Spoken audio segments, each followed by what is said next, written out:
We begin tonight with a look at Sky Harbor Airport. This is live right now where the holiday travel rush continues. Passengers arriving here in Phoenix are in for a warm Thanksgiving, while those leaving town could end up battling weather across the country. Thanks so much for joining us for 12 News at 10. I'm Karima Devine. And I'm Troy Hayden. Thanks for being here. I think you're in better shape if you're coming here than if you're leaving to go somewhere in the Midwest or back east. Dry and mild Thanksgiving ahead for us here. But rain chances return in a matter of days. So let's get to meteorologist Lindsay Riley. You are the woman of the hour. Everybody wants to know, what's Thanksgiving going to be like? And can I get home okay? Yeah, and the answer is yes, at least if you're staying locally. So we do have some small shower chances by Sunday, but it's not going to be enough to really impact weather across Arizona. As for tomorrow, it's going to be the warmest day of the week, but we will add some clouds compared to today, and temperatures are going to be cool. I know some folks running in a turkey trot tomorrow morning. You'll be greeted with temperatures in the mid-50s between 6 and 8 a.m., but temperatures are going to warm pretty quickly, and by noon we're up to 70, and highs are going to be in the mid to upper 70s, above average. The average right now is just 71. Across the rest of the state, we will have some 50s up in the high country, but even for northern Arizona, that's above average. Out toward Lake Havasu, mid 70s tomorrow, the rim in the mid 60s, so not bad for late November. As far as rain chances, models have trended down on the coverage and the amount of precipitation. So some good news for travelers, those trying to get back on Sunday. This is for Arizona. We're down to a 20% chance Sunday and Monday, and we do increase late next week up to a 40% chance. This is the coverage of some of that rain as we head into Sunday. You can see a little bit of light shower activity over the lower deserts and possibly a little bit of snow up in the high country. This is not going to be a huge storm system for us. So Sunday overall, it's going to be the coolest day of the weekend, but not too bad from a travel perspective. Caribe? All right, looks good, Lindsay. Thank you. New at 10, Zoolights is back at the Phoenix Zoo just weeks after a microburst took down some major decorations. Yeah, I remember seeing that big tree on its side in the middle of the lake there, a bunch of decorations blown down. So this is one of the zoo's biggest events all year. So 12 News journalist Maria Stobbs is out there. So Maria, this had to be a mad dash to get this all cleaned up and ready to go on time. Exactly, it was. Usually they have everything set up by around Halloween time, but because of that destructive microburst, those plans were pushed back by about 2 weeks. It even toppled down this 50-foot Christmas tree. But after weeks of work, I spoke with visitors here, and they said they had no idea there was even any damage at all. So it's amazing that they did this. They did a fantastic job. Well, they did an incredible job getting it back up and looking like it was not even a storm here. Somebody's done a lot of work in 6 weeks.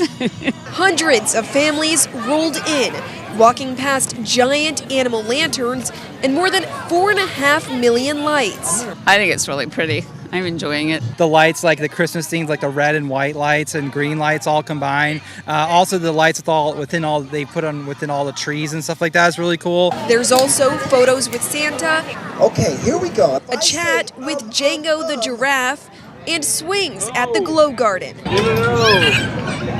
It's pretty cool for the kids to watch. But getting here wasn't easy.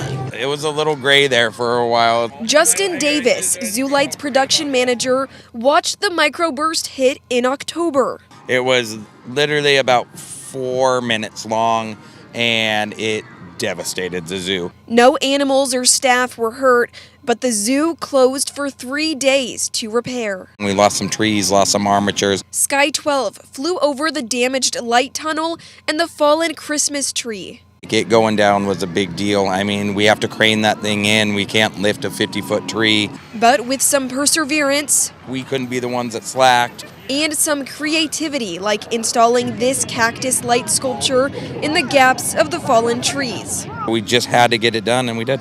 Also, visitors could kick off the holiday season right on schedule. Do you like them? Yeah. Yes. So we're having a great time. It's beautiful. If you'd like to come visit Zoolights, it runs through January 16th. They're open from 5:30 to 10:30. We're live at the Phoenix Zoo. Maria Stobbs, 12 News. Oh, such a great tradition. I remember I used to, when my girls were really little, that was the tradition. We would do Thanksgiving, do all that, and then head to the zoo. Walk it off a little bit? Exactly, walk off all the food. Yeah, yeah. So Maria, is this your first time there? What are some of your favorites? I love that tree behind you. I could stare at that for hours. It changes all the time. Yes, I actually came here last year, and this is one of my favorite things, watching this light show. And they say it changes every single year with a different theme, different music. So I'm glad to see that they were able to bring this back up this year. Yeah, and they're always adding stuff too. I feel like every year they add something new. It gets bigger and bigger every single year. All right, Maria, thank you so much. Thank you, Maria. Developing news now out of Glendale. Police are investigating a shooting that has injured a child. This is 51st Avenue in Northern. Police haven't released the exact age of the child involved, but they say it's a boy, and he has non-life-threatening injuries. So officers are searching for a suspect. Now to an update on an investigation that shut down US 60 east of the valley for much of the afternoon yesterday. Police say that the man found dead on the US 60 near Gold Canyon was being investigated for crimes against children. Officers were trying to arrest 42-year-old Justin Merritt, but he wouldn't exit his car. When SWAT teams were able to get inside, they found Merritt dead. Investigators believe that he shot himself. The incident closed the highway for more than 5 hours. ICE puts an immigration hold on a man accused of sneaking onto a Phoenix elementary school campus and then assaulting a student there. Abel Gabla is a convicted sex offender originally from Liberia. Last week, police say he got onto Orangewood Elementary School's campus, posing as a doctor, and then sexually assaulted a 10-year-old girl there. Right now, he's being held on a $500,000 cash bond. And now that a detainer has been placed on him, he'll remain in custody even if he posts bond to give ICE agents time to review his case. Arizona's wealthiest person has struck a deal with the city of Mesa that would clear the way for Major League Soccer here in the valley. And it was done in an unusual way. 12 News journalist Bram Resnick tells us the agreement got the go-ahead this morning in a 12-minute city council meeting with little or no debate. Mesa Mayor once a mecca for East Valley shoppers, the now barren 80-acre Fiesta Mall site in Mesa could soon be a magnet for Major League Soccer fans. Could an MLS team move there? Yes, MLS, women's soccer, all types of venues there, and it could be other sports venues as well. Mesa Mayor Mark Freeman and the City Council voted unanimously to create a theme park district at the Fiesta Mall site. A council summary says the land will be developed with restaurants, retail, lodging, offices, and a multi-use stadium that could include soccer. The Phoenix metropolitan area is a great place for it, and we're able and willing to court them and have MLS here in Mesa, Arizona. Under state law, the theme park district provides tax breaks for developers. They can levy a sales tax to finance the project. There's a potential Mesa property tax exemption of unknown value, and developers can borrow money against project revenues. It's essential that we move forward fast with this. That need for speed resulted in a 12-minute special city council meeting at 10 a.m. the day before Thanksgiving. No residents were on hand to comment. I'm confident that anybody that wishes to know anything about it, we're transparent. Reach out to us. The Fiesta Mall land at the US 60 and Alma School Road is owned by Ernest Garcia II. His net worth of $23 billion derives in large part from his stake in Carvana, the online car retailer. The project will be developed by Vicky Mayo, owner of Sunny Day Sports. According to a spokeswoman for Mayo, her company will purchase the land from Garcia. So that was Bram Resnick reporting. Ernest Garcia did not respond to a request for a comment. As for Phoenix Rising, an official says they are not involved in this project, but they do envision a permanent stadium, but in the city of Phoenix instead. Well, with all of the chaos ahead of the kitchen tomorrow as people cook their Thanksgiving meals, pretty much everyone wanted to just kind of relax tonight. Yeah, they didn't want to cook tonight. And the day before Thanksgiving is a very busy night, though, for people ordering out, especially pizzas. 12 News journalist Chase Golightly shows us how. Takeout and delivery is what people are thankful for the day before Thanksgiving. And what's better than pizza?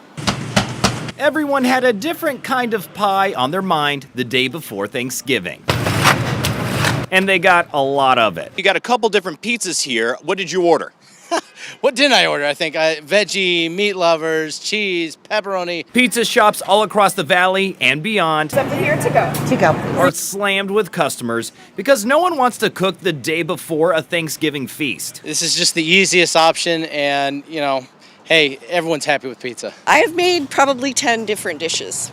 So I'm done. I was tired of making food and I'm ready for a snack. According to the American pizza community, it's in the top 5 busiest days of the year for delivery. Have your orders ready? Keeping drivers on the go. Well, I've been doing this for like 5 years. I think it's just a busy night in general. And the workers here at Venezia's Pizzeria in North Phoenix, who were pumping out pies as quickly as possible. It's all about speed. Catering and marketing manager Mark Tomasello says they see a huge increase in business. We'll probably see anywhere from 350 to 600 pizzas throughout the store, about a 75% increase over a normal Wednesday. Having to bring in extra staff to fill all of these orders. We have to prepare. We want to be ready. Because this has also become a tradition for so many. This is like the Masters, a tradition like no other. Able to relax while spending time with their family and friends before all the hard work the next day. And make everybody's lives a little bit happier and a little easier moving into the holiday. Have a blessed Thanksgiving. And in case you're wondering, the other busiest days of the year for pizza places are Halloween, the Super Bowl, New Year's Eve, and New Year's Day. We're in North Phoenix. Chase Golightly, 12 News. All right, Chase, thank you.